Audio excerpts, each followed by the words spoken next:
ಮಧ್ಯರಾತ್ರಿ ಪುಂಡರ ಗುಂಪಿನಲ್ಲಿದ್ದ ಒಬ್ಬ ಮನೆಗೆ ಕಲ್ಲು ತೂರಿ ಪರಾರಿಯಾಗ್ತಾ ಇರೋ ದೃಶ್ಯ. ಮತ್ತೊಂದೆಡೆ ಪುಂಡರ ಹಾವಳಿ ಜಾಸ್ತಿಯಾಗಿ ಮನೆಯಿಂದ ಆಚೆ ಬರಲು ಭಯ ಪಡ್ತಾ ಇರೋ ಮಹಿಳೆ.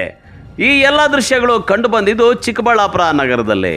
ಹೌದು, ಚಿಕ್ಕಬಳ್ಳಾಪುರ ನಗರದ ಹೃದಯ ಭಾಗದಲ್ಲಿರುವ ಜಿಲ್ಲಾಸ್ಪತ್ರೆ ಎದುರು ಕಲಾವಾಣಿ ಅನ್ನೋರು ದಶಕಗಳಿಂದ ವಾಸವಾಗಿದ್ದಾರೆ. ರಿಟೈರ್ಡ್ ಟೀಚರ್ ಆಗಿರುವ ಇವರ ಮನೆಯ ಮೇಲೆ ಮಧ್ಯರಾತ್ರಿ ಅನ್ಯಕೋಮಿನ ಯುವಕರು ಕಲ್ಲು ತೂರಿದ್ದಾರೆ. ಮಂಗಳವಾರ ಮಧ್ಯರಾತ್ರಿ ಮನೆಯಲ್ಲಿ ಮಲಗಿದ್ದ ಸಮಯದಲ್ಲಿ ಸಾಕಿದ ನಾಯಿ ಜೋರಾಗಿ ಬೊಗಳ್ತಾ ಇತ್ತು. ಇದಾದ ಬಳಿಕ ಬಾಂಬ್ ಬ್ಲಾಸ್ಟ್ ಆದ ರೀತಿಯಲ್ಲಿ ಸೌಂಡ್ ಆಗಿದೆ. ಅಯ್ಯೋ ದೇವ್ರೆ, ಅದೇನಪ್ಪ ಆಯಿತು ಅಂತ ಭಯಭೀತಗೊಂಡು ಆಚೆ ಬಂದು ನೋಡಿದ್ದಾರೆ. ಅಷ್ಟೊತ್ತಿಗೆ ಕಲ್ಲು ತೂರಿದ 4 ಜನ ಅನ್ಯಕೋಮಿನ ಪುಂಡರು ಓಡಿ ಹೋಗಿದ್ದಾರೆ. ಸಿಸಿ ಕ್ಯಾಮೆರಾದಲ್ಲಿ ಬಂದು ನೋಡಿದಾಗ ಪುಂಡರ ಅಟ್ಟಹಾಸ ರೆಕಾರ್ಡ್ ಆಗಿದ್ದು ಮನೆಯಿಂದ ಆಚೆ ಬರಲು ಭಯಭೀತಗೊಂಡಿದ್ದಾರೆ. ರಿಟೈರ್ಡ್ ಟೀಚರು TG ಟ್ಯಾಂಕ್ ಮುಂದೆ TG ಟ್ಯಾಂಕಲ್ಲಿರೋದು ಡಿಸ್ಟ್ರಿಕ್ಟ್ ಹಾಸ್ಪಿಟ್ಲ್ ಎದುರಿಗೆ ಇದ್ದೀವಿ. ನಿನ್ನೆ ರಾತ್ರಿ ಇದ್ದಕ್ಕಿದ್ದಂಗೆ ನಮ್ಮ ಮನೇಲಿ ನಾಯಿ ಸಾಕಿದ್ದೀವಿ. ಅದು ತುಂಬ ಬೊಗಳ್ತಾ ಇತ್ತು. ಯಾಕೋ ರಾತ್ರಿ 12-12:30 ತುಂಬ ಬೊಗಳ್ತಾ ಇತ್ತು ಅಂತ ನಾವು ಆಚೆ ಬಂದು ನೋಡಿದ್ರೆ ಬಾಂಬ್ ಸಿಡ್ದಷ್ಟು ಶಬ್ದ ಆಯಿತು. ಭಯ ಆಯಿತು, ಯಾಕೆ ಏನು ಅಂತ ಅಂದ್ಬಿಟ್ಟು ಬಂದು ನೋಡಿದ್ರೆ 4 ಜನ ಹುಡುಗರು ಹೋಗ್ತಿದ್ದವರು ದೊಡ್ಡ ಕಲ್ಲೆತ್ತು ಹಾಕಿ ತುಂಬ ಹಿಂಸೆ ಕೊಡ್ತಾಯಿದ್ರು. ಆಗಾಗ ಈ ಥರ ಮಾಡ್ತಾರೆ. ನಮಗಂತೂ ಭಯ ಆಗುತ್ತೆ. ರಾತ್ರಿ ಹೊತ್ತು ಬಾಗಿಲು ತೆಗಿಯೋಕ್ಕೆ ಭಯ ಆಗುತ್ತೆ. ಅದ್ರ ಕಾರಣ ದಯವಿಟ್ಟು ನಮಗೆ ಈ ಕಡೆ ಬೀಟ್ ಪೊಲೀಸವ್ರನ್ನೋ ಅಥವಾ ಏನಾದರೂ ಮಾಡಿ ನಮ್ಗೆ ಸ್ವಲ್ಪ ರಕ್ಷಣೆ ಕೊಡಿ ಅಂತ ಕೇಳ್ಕೊತೀನಿ. ಅಂದರೆ ತಲೆ ಮೇಲೆ ಟೋಪಿ ಹಾಕ್ಕೊಂಡಿದ್ರು. 4 ಜನ ಇದ್ದರು ಅಲ್ಲಿ. 4 ಜನ ಹೋಗ್ತಾಯಿದ್ರು. ಟೋಪಿ ಹಾಕ್ಕೊಂಡು ಹೋಗ್ತಾ ಇದ್ದವ್ರು. ನಾಯಿ ಯಾರು ಬಂದರೂ ಬೊಗಳುತ್ತೆ, ಏನೂ ಮಾಡೋಕ್ಕಾಗಲ್ಲ. ಅದನ್ನು ಅವ್ರು ಸಹಿಸ್ದಿರ ದೊಡ್ಡ ಕಲ್ಲೆತ್ತ ಹಾಕ್ಬಿಟ್ಟು ಹೋದರು. ಓಡೋದ್ರು. ಹೊಡೆದಿದ್ದೇ ಓಡೋದ್ರು. ಗೊತ್ತಿಲ್ಲ, ತುಂಬ ಜನ ಯಾರೂ ಬರಲ್ಲ, ಏನೋ ಬಂದಾಗಿ ಈ ಥರ ಮಾಡಿಬಿಟ್ಟು ಹೋಗ್ತಾರೆ. ನಾಯಿ ಬೊಗಳ್ದಾಗೆಲ್ಲ ಹಗಲೆಲ್ಲ ಯಾರೂ ಏನೂ ಮಾತಾಡಲ್ಲ. ರಾತ್ರಿ ಬೊಗಳ್ತಾ ಇತ್ತು ಅಂದ್ಬಿಟ್ಟು ದೊಡ್ಡ ಕಲ್ಲು ಹಾಕ್ಬಿಟ್ಟು ಹೋದರು. ಇತ್ತೀಚೆಗೆ ನಡೀತಾ ಇದೆ. ಚಿಕ್ಕ ಸುಮಾರು 15-16 ವರ್ಷದ ಮಕ್ಕಳು. ನಮಗೆ ಭಯ ಆಗಲ್ವಾ ರಾತ್ರಿ ಕಲ್ಲು ಅದು ಏನು ಆ ಥರ ಬೊಗಳ್ತಾ ಇದ್ದೆ. ಇಷ್ಟು ದಪ್ಪ ಬಾಂಬ್ ಇದ್ದಂಗೆ ಆಯಿತು ನಮ್ಗೆ. ನಿಜವಾಗ್ಲೂ ಭಯ ಆಯಿತು. ಸುತ್ತಮುತ್ತಲೂ ಖಾಲಿ ಇದೆ ಜಾಗ. ಇಲ್ಲಿ ಯಾರು ಬರ್ತಾರೆ, ಯಾರು ಹೋಗ್ತಾರೆ ನೋಡ್ಕೊಳ್ಳೋರೇ ಇಲ್ದಿರ ಆಗೋಗ್ಬಿಟ್ಟಿದೆ. ದಯವಿಟ್ಟು ಹಾಗಾಗಿ ನಮಗೆ ರಕ್ಷಣೆ ಕೊಡಿ ಅಂತ ನಾವು ಕೇಳ್ಕೊತೀವಿ. ಅಂದ ಹಾಗೆ ಚಿಕ್ಕಬಳ್ಳಾಪುರ ನಗರದ ಹೃದಯ ಭಾಗ ಜಿಲ್ಲಾಸ್ಪತ್ರೆ ಎದುರು ಈ ಹಿಂದೆಯೂ ಸಹ ಅದೇ ಜಾಗದಲ್ಲಿ ಅನ್ಯಕೋಮಿನ ಯುವಕ ಪಾರಿವಾಳ ಕದಿಯಲು ಬಂದು ಸಿಕ್ಕಿಬಿದ್ದು ದೊಡ್ಡ ಗಲಾಟೆಯೇ ಆಗಿತ್ತು.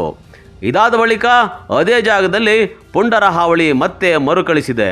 ಮಧ್ಯರಾತ್ರಿ ಬೈಕ್ಗಳಲ್ಲಿ ವೀಲಿಂಗ್ ಮಾಡೋದು, ಬಯಲು ಪ್ರದೇಶಗಳಲ್ಲಿ ಅನೈತಿಕ ಚಟುವಟಿಕೆಗಳಲ್ಲಿ ತೊಡಗಿಕೊಳ್ಳೋದು, ಕಲ್ಲು ತೂರಾಟ ಮಾಡೋದು ಜಾಸ್ತಿಯಾಗಿದ್ದು ಇದರಿಂದ ಸಾರ್ವಜನಿಕರು ಕಂಗಾಲಾಗಿ ರಾತ್ರಿ ವೇಳೆ ಮನೆಯಿಂದ ಹೊರಬರಲು ಭಯ ಪಡುವಂತಾಗಿದೆ. ನಿನ್ನೆ ರಾತ್ರಿ ಒಂದು ಸುಮಾರು 12 ಗಂಟೆ ಹಂಗೆ ನೈಟು ಸ್ವಲ್ಪ ಜನ ಮುಸ್ಲಿಂ ಯುವಕರು ಹುಡುಗರು ಸ್ವಲ್ಪ ಜನ ಬಂದು ಕಲ್ಲು ತೂರಾಟ ಮಾಡೋರು ಇಲ್ಲಿ ಮನೆಗಳ ಮೇಲೆ. ಅಲ್ಲಿ ಇಲ್ಲಿ ಬರ್ತಾರೆ ಸ್ವಲ್ಪ ಜನ. ಇಲ್ಲಿ ನೈಟ್ ಟೈಮು ಮಕ್ಕಳು ಮರಿಗಳು ಓಡಾಡ್ದಿರಂಗೈತೆ. ಅವಾಗವಾಗ ಬಂದು ವೀಲಿಂಗ್ಗಳು ಮಾಡೋದು, ಇಲ್ಲಿ ಅವು ಇವು ಚಟುವಟಿಕೆಗಳು ನಡೆಸೋದು. ಈ ಬೀಟು ತಿರ್ಗಾ ಹಂಗೆ ಆಗ್ತೈತೆ. ಅದು ಯಾರು ನೋಡ್ಕೊಳ್ಳೋರಿಲ್ಲ. ಅದು ಇದು ಅಕ್ರಮ ಚಟುವಟಿಕೆಗಳು ನಡೀತಾನೆ ಐತೆ. ಯಾರು ಈವರೆಗೂ ಬಂದು ಕ್ರಮ ಕೈಗೊಳ್ಳಲಿಲ್ಲ. ಇಲ್ಲಿ ದಿನ ಈ ಥರ ಕಲ್ಲು ತೂರಾಟ ಮಾಡೋದು ಎಲ್ಲ ಅತಿ ಆಗೋಗ್ತೈತೆ. 1-2 ಮನೆಗಳ ಮೇಲೆ ತೂರೋದು ಓಡೋಗೋದು. ಈ ಥರ ಅವರು ಯಾಕೆ ಈ ಥರ ಮಾಡ್ತವ್ರೆ ಅಂತ ಅರ್ಥ ಆಗ್ತಾಯಿಲ್ಲ. ಸುಮಾರು ಇಲ್ಲೆಲ್ಲ ಕಾಟಗಳು ಕೊಡ್ತಾರೆ. ನೈಟ್ ಟೈಮ್ ಹೊಡೆಯೋದು, ಕಲ್ಲು ಹೊಡೆಯೋದು, ಓಡೋಗೋದು. ಅವ್ರಿಗೆ ಮಾನಸಿಕತೆಯೇ ಅರ್ಥ ಆಗ್ತಾಯಿಲ್ಲ. ಯಾಕೆ ಏನು ಎತ್ತ ಅಂತ ಕಲ್ಲು ತೂರಾಟ ಮಾಡ್ತಾರೆ. ನೈಟೆಲ್ಲ ಅಲ್ಲಿ ಇಲ್ಲಿ ಓಡಾಡ್ತಾರೆ. ಆ ಟೋಪಿಗಳು ಹಾಕ್ಕೊಂಡು ಇಲ್ಲೆಲ್ಲ ಬರ್ತಾರೆ. ಯಾರು ಏನು ಅಂತ ಐಡೆಂಟಿಫೈ ಮಾಡೋ ಅಷ್ಟೇ ಓಡೋಗ್ತಾರೆ. ಏನು ಆಗ್ತೈತೆ ಅಂತಲೇ ಗೊತ್ತಾಗ್ತಾಯಿಲ್ಲ ಈ ಏರಿಯಾಗಳಲ್ಲಿ. ಮತ್ತು ಬೀಟ್ ಪೊಲೀಸವರು ಅಷ್ಟೇ ಸ್ವಲ್ಪ ಜನ ಬಂದು ಇಲ್ಲಿ ಓಡಾಡಬೇಕಾಗುತ್ತೆ ನೈಟ್ ಟೈಮೆಲ್ಲ. ಅವರು ಇಲ್ಲಿ ಓಡಾಡ್ತಾ ಇಲ್ಲ. ಅದರಿಂದ ಜಾಸ್ತಿ ಚಟುವಟಿಕೆಗಳು ಜಾಸ್ತಿ ಆಗೈತೆ ಇಲ್ಲಿ. ತುಂಬಾ ಚಿಕ್ಕ ಮಕ್ಕಳಾಗಲಿ ಬೇರೆ ಹೆಂಗಸರಾಗಲಿ ಇಲ್ಲಿ ಮಹಿಳೆಯರು ಓಡಾಡೋಕ್ಕೆ ದಿಗಿಲು ಬೀಳ್ತಾರೆ. ಒಂಥರ ಭಯದ ವಾತಾವರಣ ಆದಂಗೆ ಆಗೈತಿ ಇಲ್ಲೆಲ್ಲ. ಈ ಓಡಾಡೋಕ್ಕೆ ಇಲ್ಲಿ ಆಸ್ಪತ್ರೆನೇ ಕೊಡ್ದಿರಂಗೈತೆ. ಮುಂದೆನೇ ಈ ಥರ ನಡೀತಾ ಇರೋದು ನಮಗೆ ಭಾರಿ ಆತಂಕ ತಂದಿದೆ. ಅವರು ಪೊಲೀಸರು ಸ್ವಲ್ಪ ಗಮನ ಹರಿಸ್ಬೇಕಾಗುತ್ತೆ. ಅವಾಗವಾಗ ನೈಟ್ ರೌಂಡ್ಸ್ ಬಂದವರು ಸ್ವಲ್ಪ ಗಮನ ಹರಿಸ್ಬೇಕು.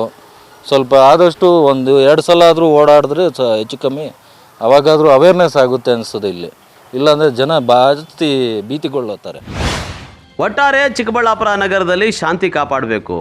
ಯಾವುದೇ ಅಹಿತಕರ ಘಟನೆಗಳು ನಡೆಯದಂತೆ ಪೊಲೀಸರು ಕ್ರಮ ತೆಗೆದುಕೊಂಡರೂ ಸಹ ಪೊಲೀಸರ ಕಣ್ಣು ತಪ್ಪಿಸಿ ಪುಂಡರು ಪುಂಡಾಟ ಮೆರೀತಾ ಇದ್ದಾರೆ.